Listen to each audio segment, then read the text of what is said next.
আপনি এখানে থাকেন, চাবি থাকেন আপনি।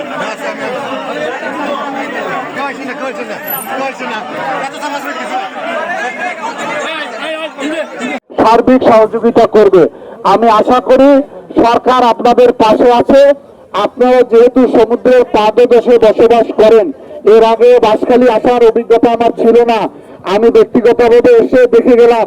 আমি মাননীয় প্রধানমন্ত্রীকে আপনাদের দুরবস্থার কথা তুলে ধরবো এবং বেশি বেশি সাহায্য পাঠানোর চেষ্টা করব।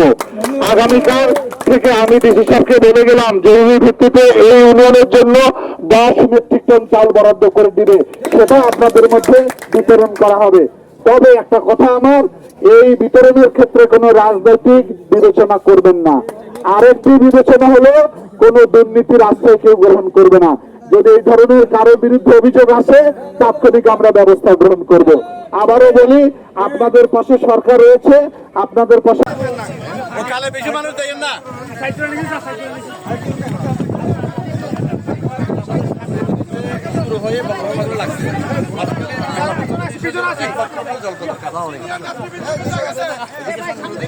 আর এদিকে